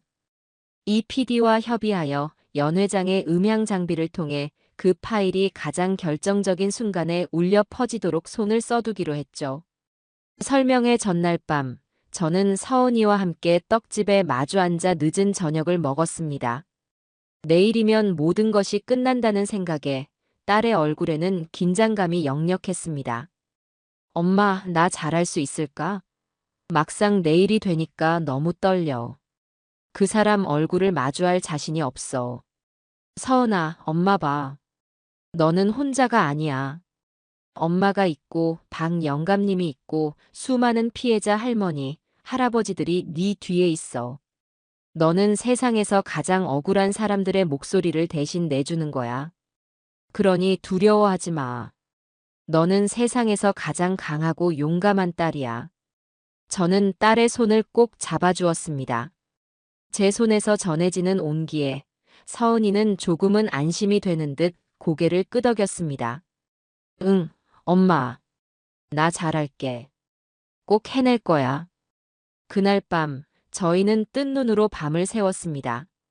길고 길었던 싸움의 마지막 장을 앞두고 폭풍전야처럼 고요한 시간이 흘러가고 있었습니다. 창밖은 칠흑같이 어두웠지만 저는 알고 있었습니다. 아주 긴 터널의 끝에서 마침내 밝은 빛이 우리를 기다리고 있다는 것을요. 내일이면 저 악마의 거짓된 축제는 끝이 나고 정의의 심판이 시작될 것이었습니다. 결전의 날, 그랜드 호텔의 아침은 유난히도 맑았습니다. 마치 저 악마의 마지막 축제를 축복이라도 하는 듯 하늘은 티끌 하나 없이 푸르렀어요. 하지만 제 마음속은 금방이라도 폭풍우가 몰아칠 듯 어두운 구름으로 가득 차 있었죠. 오늘, 바로 오늘 여기서 모든 것을 끝내야만 했습니다. 실패란 있을 수 없었어요. 그날 새벽, 저는 잠을 한숨도 이루지 못했습니다. 어둠이 짙게 깔린 부엌에 홀로 앉아 있으니 지난 세월이 주마등처럼 스쳐 지나가더군요. 갓난아기였던 서은이를 업고 떡 반죽을 치대던 젊은 날의 제 모습, 처음으로 엄마 소리를 들었을 때의 벅찬 감동, 교복을 입고 제잘거리던 딸의 모습까지. 제 인생은 오직 서은이를 위해 존재했다고 해도 과언이 아니었거든요. 그런데 그 소중한 딸의 인생에, 제 인생에 시커먼 곰팡이처럼 피어난 그놈을 생각하면 자다가도 벌떡 일어나게 될 만큼 분노가 치밀어 올랐습니다. 날이 밝자 딸 서은이는 전쟁터에 나가는 장수처럼 비장한 표정으로 채비를 마쳤습니다. 평소에는 잘 입지도 않던 가장 화사한 원피스를 꺼내 입고 얼굴에는 꼼꼼하게 화장을 했어요. 그 누구도 감히 의심할 수 없는 성공한 남편을 둔 행복한 아내의 모습으로 완벽하게 위장한 것이었죠. 저는 그런 딸의 어깨를 말없이 두드려 주었습니다. 무슨 말을 한들 지금 이 심정을 다 표현할 수 있겠어요. 그저 힘내라는 마음을 담아 등을 쓸어주는 것밖에는 할 수가 없었답니다. 엄마, 나 괜찮아. 하나도 안 떨려. 오히려 저를 안심시키려는 듯 딸이 애써 웃어 보였습니다. 하지만 저는 보았어요. 찻잔을 든 딸의 손이 미세하게 떨리고 있다는 것을요. 우리 딸, 세상에서 제일 강한 아이인 거 엄마는 안다. 하지만 너무 애쓰지는 마라. 네 뒤에는 엄마가 그리고 수많은 사람들이 함께 버티고 서 있을 테니. 너는 혼자가 아니야. 제 말에 서은이는 끝내 참았던 눈물을 한 방울 뚝 떨어뜨렸습니다. 하지만 이내 소매로 눈물을 훔치고는 다시 한번 단단한 표정을 지어 보였어요. 응, 엄마. 다녀올게. 그 말을 남기고 집을 나서는 딸의 뒷모습은 제가 평생 본 모습 중에 가장 위태로우면서도 가장 강인해 보였습니다. 제 딸이 홀로 그 소굴로 들어가는 모습을 보며 저는 부엌 찬장 깊숙한 곳에 넣어두었던 우황청심환을 하나 꺼내 씹었습니다. 설명회 시작 1시간 전 저와 박 영감님 그리고 피해자 어르신들은 약속 장소인 호텔 근처 공원에 모였습니다. 멀리서 보니 호텔 입구에는 기적의 노후보장, 미래 신도시 실버타운 투자 설명회라고 적힌 거대한 현수막이 바람에 펄럭이고 있더군요. 그 뻔뻔함에 헛웃음이 나왔습니다. 공원에는 20분이 넘는 어르신들이 모여주셨어요. 한 분, 두 분 약속 장소로 들어서는 어르신들의 얼굴에는 긴장과 불안, 그리고 굳은 결의가 뒤섞여 있었습니다. 다들 평생 모은 돈을 사기당한 분들이었지만 그 얼굴에는 더 이상 패배감이나 무력감은 보이지 않았어요. 대신 그 자리에는 조용한 분노와 연대감이 감돌고 있었죠.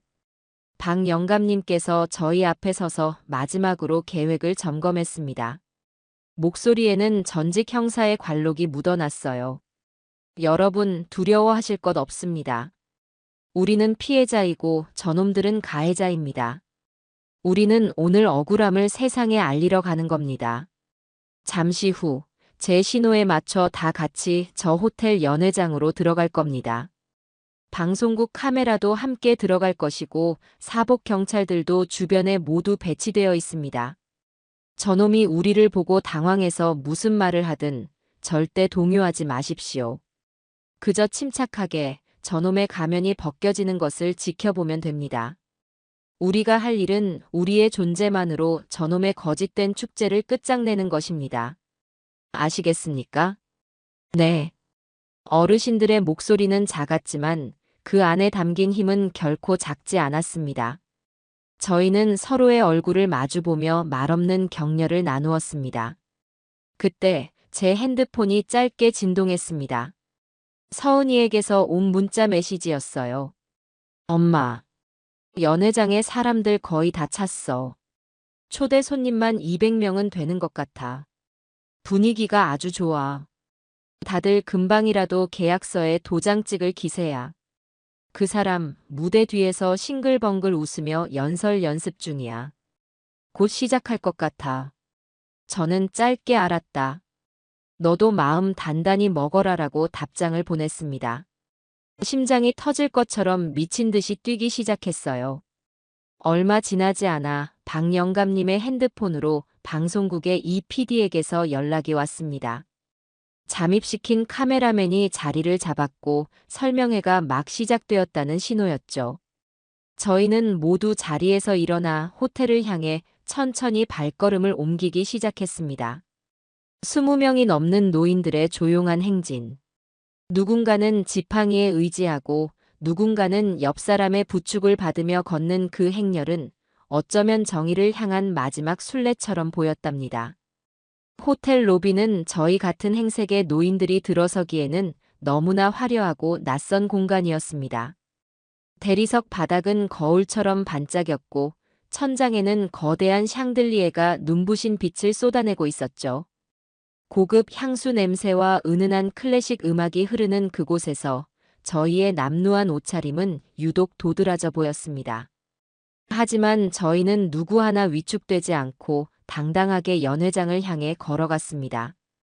연회장 문 앞을 지키던 귀에 이어폰을 꽂은 건장한 청년들이 저희를 막아섰어요.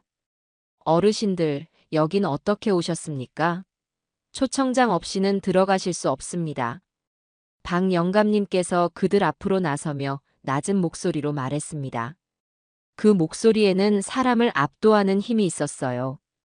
우리는 초청장보다 더 확실한 자격을 가지고 온 사람들이다. 저 안에서 연설하고 있는 박민준, 아니 오지석이라는 놈에게 아주 큰 빚을 받으러 온 채권자들이야. 비키지 않으면 공무집행방해로 다들 곤란해질 수 있어. 그 순간 연회장 안에서 우레와 같은 박수 소리가 파도처럼 터져 나왔습니다. 설명회가 절정에 다다르고 있다는 신호였죠. 바로 지금이었어요. 들어갑시다. 박 영감님의 외침과 함께 저희는 경호원들을 밀치고 연회장 문을 활짝 열어젖혔습니다. 눈앞에 펼쳐진 광경은 실로 가관이었습니다. 수백 개의 의자를 가득 메운 어르신들, 화려한 조명 아래 번쩍이는 무대, 그리고 그 무대 한가운데서 두 팔을 활짝 벌린 채 열변을 토하고 있는 제4위 오지석의 모습이 보였습니다. 그는 마치 세상의 구세주라도 된 듯한 표정으로 황홀경에 빠진 목소리로 외치고 있었어요. 여러분, 더 이상 자식들에게 손 벌리는 인생은 그만두십시오. 아파도 병원비 걱정 때문에 참는 인생도 그만두십시오. 저 박민준이 여러분의 남은 인생을 금빛으로 만들어드리겠습니다. 저와 함께라면 여러분 모두가 강남의 건물주처럼 사실 수 있습니다. 이 기회를 놓치시겠습니까? 사기꾼의 달콤한 거짓말에 현혹된 어르신들은 넋을 잃고 그를 바라보며 또다시 열광적인 박수를 치고 있었습니다. 저희의 등장을 가장 먼저 알아챈 것은 앞자리에 앉아있던 서은이었습니다. 서은이는 저희를 보고는 누구도 눈치채지 못하게 아주 살짝 고개를 끄덕여 보였습니다. 모든 것이 계획대로 되고 있다는 신호였죠. 저희와 함께 들어온 이 PD의 카메라가 빨간 불을 켠 채 무대를 비추기 시작했습니다. 갑작스러운 저희의 등장을 발견한 지석의 얼굴이 순간적으로 굳어지는 것을 저는 똑똑히 보았습니다. 하지만 그놈은 역시 프로 사기꾼이었습니다. 그는 아주 찰나의 당황스러움을 감추고 오히려 더욱 인자하고 너그러운 미소를 지으며 저희를 향해 말했어요. 오, 마침 늦게라도 저희 설명회의 가치를 알아보고 찾아주신 어르신들이 계시는군요. 어서 오십시오. 잘 오셨습니다. 저희 미래 신도시는 언제나 여러분을 환영합니다. 그의 뻔뻔한 임기응변에 연회장 안의 사람들은 저희를 그저 뒤늦게 도착한 투자자들로 여기는 듯 했습니다. 지석은 저희를 향해 손짓하며 경호원들에게 눈짓을 보냈습니다. 저희를 뒤쪽 빈자리로 조용히 안내해서 소란을 막으라는 뜻이었죠. 하지만 저는 그럴 생각이 추호도 없었어요. 저는 성큼성큼 무대를 향해 한 걸음 한 걸음 걸어갔습니다. 제 뒤를 따라 피해자 어르신들이 함께 움직이기 시작했어요. 경호원들이 저를 막아서려 했지만 제 눈빛에 압도당했는지 감히 제 앞을 가로막지 못했습니다. 평생을 떡만 만들며 살아온 안악의 눈에서 어떤 살기를 느꼈는지도 모르겠네요. 무대 위 지석의 얼굴에서 처음으로 여유가 사라지기 시작했습니다. 그의 입꼬리가 미세하게 떨리는 것이 보였어요. 자자, 어머님. 일단 자리에 앉아서 차분하게. 저는 지석의 말을 가로채며 연단에 놓여있던 여분의 마이크를 집어들었습니다. 치익 하는 작은 소음과 함께 제 목소리가 연회장 전체에 크고 또렷하게 울려 퍼졌습니다. 오지석 씨, 아니 여기 계신 분들께는 박민준 팀장님으로 더 익숙하겠군요. 저는 일부러 그의 가명을 또렷하게 불러주었습니다. 여기 계신 어르신들께 아주 달콤하고 황홀한 꿈을 팔고 계셨군요. 그런데 어쩌나.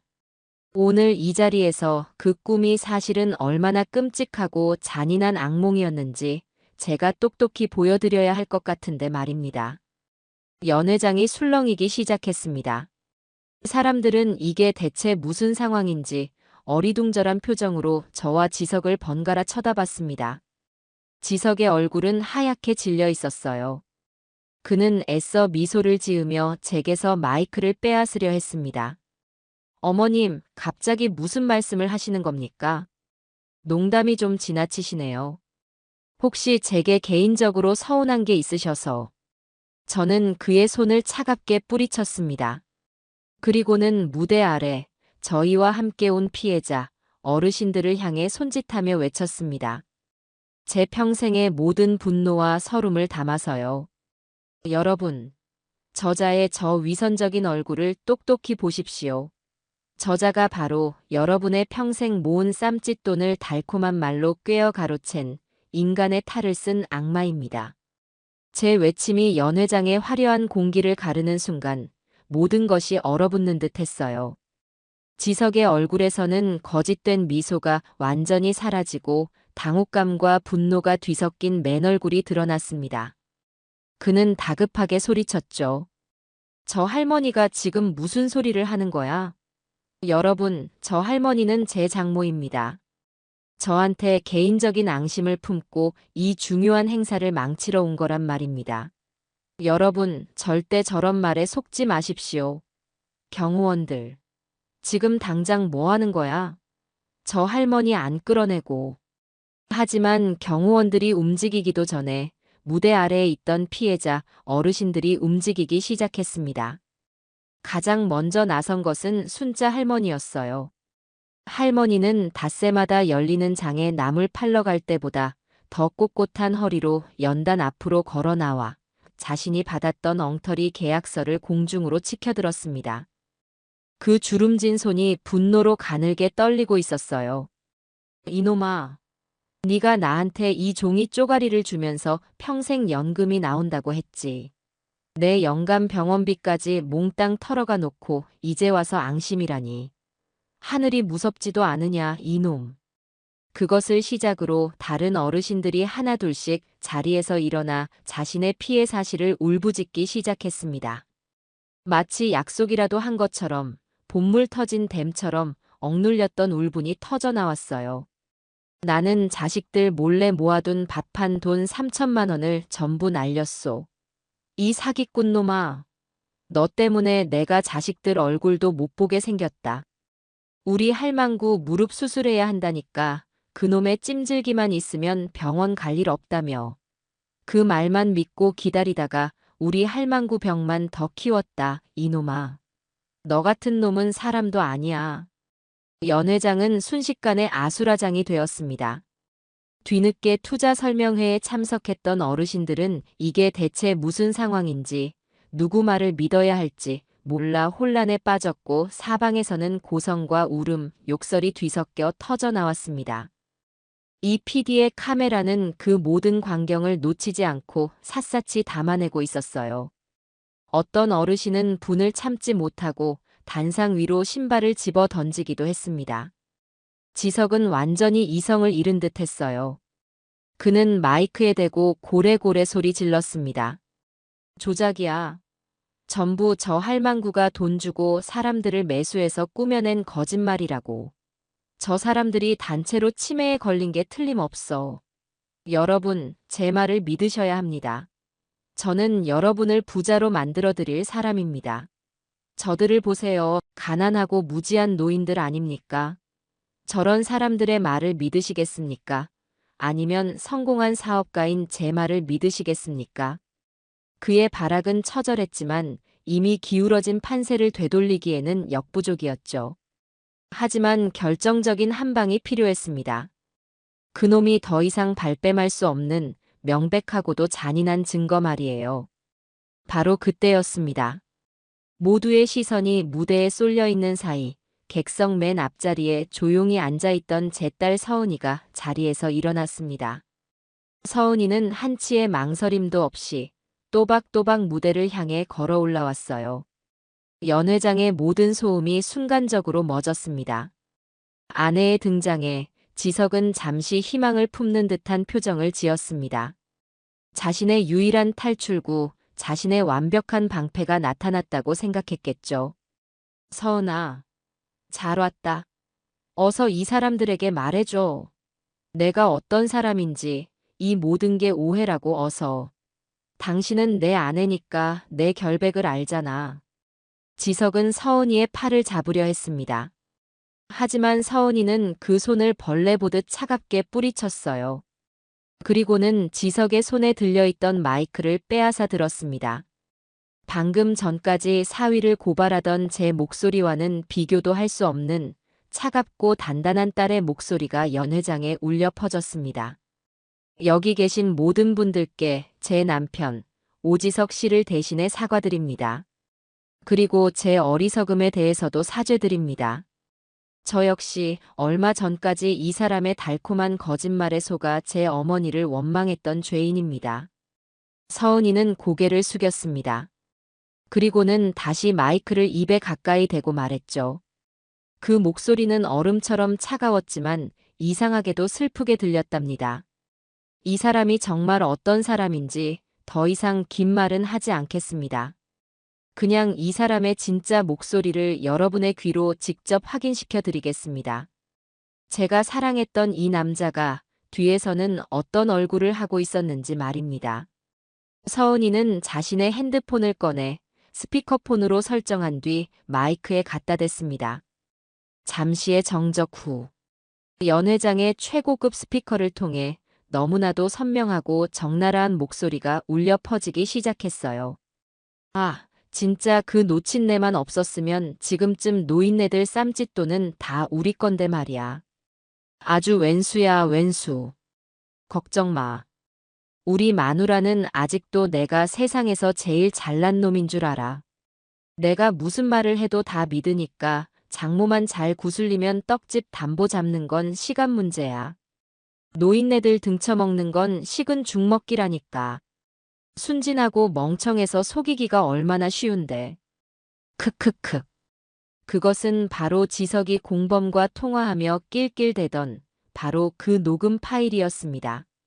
자신의 추악한 속내를 스스로 폭로하는 목소리가 연 회장을 가득 메우자 사람들은 경악을 금치 못했습니다. 방금 전까지 투자를 망설이던 어르신들은 기겁하며 계약서를 찢어버렸고 어떤 분은 저런 악마 같은 놈이라며 욕설을 퍼부었죠. 지석의 얼굴은 하얀색을 넘어 회색빛으로 변해 있었습니다. 그는 마치 시간이 멈춘 것처럼 그 자리에 그대로 얼어붙어 버렸어요. 녹음이 끝나자 연 회장에는 잠시 무거운 침묵이 흘렀습니다. 그리고 그 침묵을 깬 것은 연 회장 뒤편의 문이 활짝 열리는 소리였습니다. 박민준, 당신을 특정경제범죄 가중처벌 등에 관한 법률 위반, 사기 혐의로 긴급 체포합니다. 김 반장님을 필두로 건장한 형사들이 쏟아져 들어왔습니다. 그들은 망연자실하게 서 있는 지석에게 곧장 달려가 그의 양팔을 꺾고 차가운 수갑을 채웠습니다. 철커덕 하고 수갑이 채워지는 소리가 유난히 크고 선명하게, 통쾌하게 들렸습니다. 이거나, 난 억울해. 이건 함정이야. 서은아, 네가 어떻게 나한테 이럴 수 있어. 지석은 마지막까지 발악하며 서은이의 이름을 불렀습니다. 그의 저항은 허무할 뿐이었죠. 형사들은 무대 아래에 있던 공범들까지 신속하게 제압해 수갑을 채웠습니다. 그 모든 과정은 이 PD의 카메라를 통해 그리고 설명회에 참석했던 수많은 사람들의 핸드폰 카메라를 통해 고스란히 기록되고 있었습니다. 저는 무대 위에서 형사들에게 끌려나가는 지석의 마지막 모습을 똑똑히 지켜보았습니다. 그는 끌려나가는 순간까지도 믿을 수 없다는 표정으로 서은이를 노려보고 있었어요. 그 눈빛에는 분노와 원망, 그리고 처절한 배신감이 담겨 있었죠. 서은이는 그 시선을 피하지 않고 눈물 한 방울 흘리지 않는 단호한 얼굴로 끝까지 마주했습니다. 모든 것이 끝나자 순자 할머니를 비롯한 피해자, 어르신들은 그 자리에 주저앉아 서로를 부둥켜 안고 울기 시작했습니다. 그것은 더 이상 억울함과 슬픔의 눈물이 아니었어요. 길고 길었던 싸움에서 마침내 이겼다는 기쁨과 안도감, 그리고 서로에 대한 고마움이 뒤섞인 뜨거운 눈물이었습니다. 어르신들은 제게 다가와 연신 고맙다며 제 손을 잡았어요. 저는 무대에서 내려와 꿋꿋하게 서 있던 딸의 곁으로 다가갔습니다. 그리고는 아무 말 없이 제 딸을 힘껏 안아주었습니다. 제 품에 안긴 서은이의 몸이 그제야 가늘게 떨리기 시작했습니다. 길고 어두웠던 터널의 끝이 마침내 보이기 시작한 순간이었답니다. 오지석과 그 일당이 현장에서 체포되는 장면은 그날 저녁 8시 뉴스의 헤드라인을 장식했습니다. 호텔 설명회에서 밝혀진 사기꾼의 두 얼굴, 딸의 통쾌한 반격, 파렴치한 사위 검거 현장 생중계 같은 자극적인 제목의 뉴스들이 연일 언론을 장식했죠. 저희가 예상했던 것보다 파장은 훨씬 컸어요. 방송을 본 전국에 숨어있던 피해자들이 용기를 내어 경찰서로 향했고, 덕분에 오지석 일당이 벌여온 추가 범죄들이 속속 드러나 그들의 사기 조직 전체가 뿌리 뽑히게 되었습니다. 어떤 분은 저희 떡집으로 전화를 걸어와 고맙다며 한참을 우시기도 했고, 어떤 분은 멀리서 일부러 찾아와 떡을 한가득 사가시기도 했답니다. 세상에는 아직 정의가 살아있다는 것을, 그리고 용기를 낸 한 사람의 목소리가 얼마나 큰 힘을 가질 수 있는지를 실감하는 나날들이었죠. 법의 심판은 생각보다 더디고 고단한 과정이었어요. 저와 서은이, 그리고 박 영감님을 비롯한 피해자들은 몇 번이고 경찰서와 검찰청을 오가며 진술을 해야 했습니다. 법정의 증인으로 서서 그 끔찍했던 기억들을 다시 꺼내 놓아야 하는 순간들도 있었죠. 오지석은 마지막까지 국내 최고라는 비싼 변호사를 써서 자신의 형량을 줄여보려 애썼지만 저희가 모아둔 증거가 너무나 명백하고 확실했습니다. 특히 서은이가 녹음한 통화 파일과 USB 자료는 그가 빠져나갈 모든 퇴로를 막아버렸어요. 재판이 진행되는 동안 서은이는 단 한 번도 빠지지 않고 법정에 나가 그놈이 죗값을 치르는 과정을 똑똑히 지켜보았습니다. 더 이상 그를 두려워하지 않는다는, 그리고 당신의 거짓말은 이제 끝났다는 것을 보여주기 위한 딸 나름의 의식이었던 것 같아요. 몇 달 뒤 마침내 최종 판결이 나왔습니다. 주범인 오지석은 상습 사기 및 범죄단체 조직 등의 혐의로 15년이라는 무거운 징역형을 선고받았습니다. 공범들 역시 각자의 죄에 맞는 죗값을 치르게 되었죠. 판결이 내려지던 날, 법정 방청석에 앉아있던 피해자 어르신들은 조용히 눈물을 훔쳤습니다. 잃어버린 돈을 전부 되찾을 수는 없었지만 저 악마 같은 놈이 마땅한 벌을 받았다는 사실만으로도 큰 위안이 되는 듯했어요. 범죄 수익금 일부가 환수되어 피해자들에게 조금씩이나마 돌아가게 된 것도 다행스러운 일이었고요. 모든 법적 절차가 끝난 뒤 서은이는 곧바로 이혼 소송을 진행했습니다.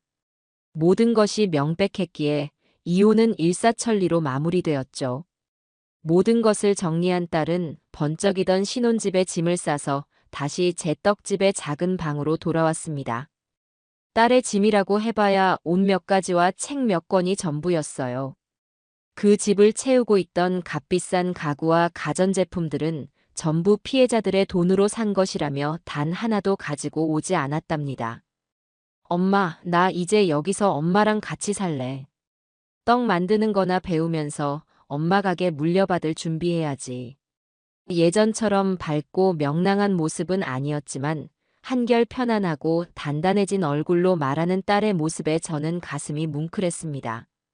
제 딸은 길고 아픈 성장통을 겪고 비로소 진짜 어른이 되어 제 곁으로 돌아온 것이었습니다. 그때부터 서은이는 제 떡집의 든든한 일꾼이 되었습니다. 새벽 일찍 저와 함께 일어나 쌀을 씻고 반죽을 치대고 떡을 찌며 묵묵히 자신의 상처를 치유해 나갔어요. 떡에서 피어오르는 따뜻한 김을 쐬고 가게를 찾아오는 단골 손님들과 정다운 이야기를 나누며 딸의 얼굴에는 조금씩 예전의 웃음이 돌아오기 시작했습니다. 처음에는 쌀가마니 하나 제대로 들지 못해 쩔쩔매던 딸이 이제는 저보다 더 솜씨 좋게 송편을 빚고 바람떡을 만들어낼 때면 저는 더없이 행복하고 대견한 마음이 들었답니다. 그렇게 계절이 두어 번 바뀌고 어느덧 따스한 봄볕이 가게 안으로 스며들던 주말이었습니다. 일을 마친 서은이가 제 허리를 주무르며 말했어요. 엄마, 우리 오랜만에 오일장 구경 갈까? 맛있는 것도 사 먹고 봄나물도 좀 사오자. 내가 맛있는 거 많이 사줄게. 오일장이라는 말에 저는 잠시 모든 사건의 시작이었던 그날을 떠올렸습니다. 하지만 이제 그 기억은 더 이상 아픈 상처가 아니었어요. 힘겹게 이겨낸 전쟁의 훈장 같은 것이었죠. 그래, 그러자. 우리 딸이랑 장 보러 간 지가 언젠지 모르겠다. 가자, 가서 엄마가 좋아하는 팥죽도 한 그릇 사 먹고 오자. 저와 서은이는 가벼운 옷차림으로 집을 나섰습니다.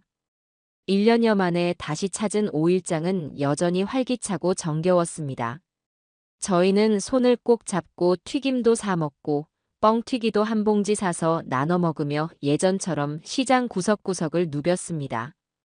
그러다 저희의 발걸음은 자연스럽게 한 곳을 향해 멈춰 섰어요. 바로 순자 할머니의 도라지 가게 앞이었습니다. 할머니는 여전히 그 자리에 앉아 도라지를 다듬고 계셨어요.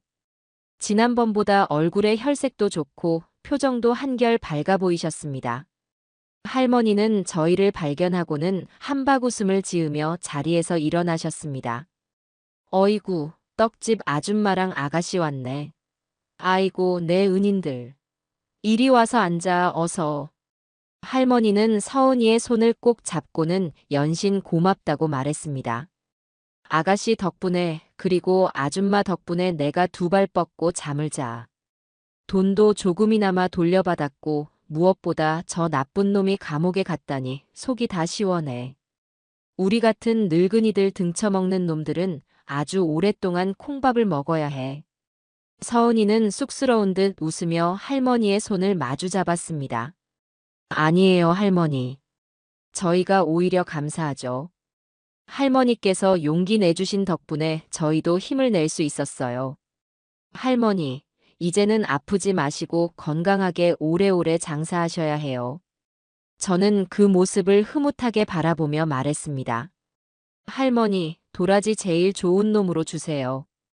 오늘 저녁에는 우리 딸 좋아하는 도라지 무침이랑 도라지나물 좀 실컷 해주려고요. 아이고, 말만 해. 돈은 무슨 돈이야. 그냥 다 가져가. 제일 실하고 약효 좋은 놈으로만 내가 골라줄게. 할머니는 극구 돈을 마다하며 좌판에서 가장 굵고 튼실한 약도라지를 봉투 가득 담아주셨습니다. 저희는 한사코 돈을 내려놓고 할머니와 한참 동안 정다운 이야기를 나누다 가게를 나섰습니다. 따스한 봄 햇살을 받으며 서은이와 저는 나란히 시장길을 걸었습니다. 서은이의 한 손에는 도라지가 담긴 봉투가, 제 한 손에는 뻥튀기 봉투가 들려 있었죠. 문득 서은이가 제게 말했어요. 엄마, 도라지 꽃말이 뭔지 알아? 글쎄다. 갑자기 그건 왜? 영원한 사랑이래. 그리고 변치 않는 우정이라는 뜻도 있대.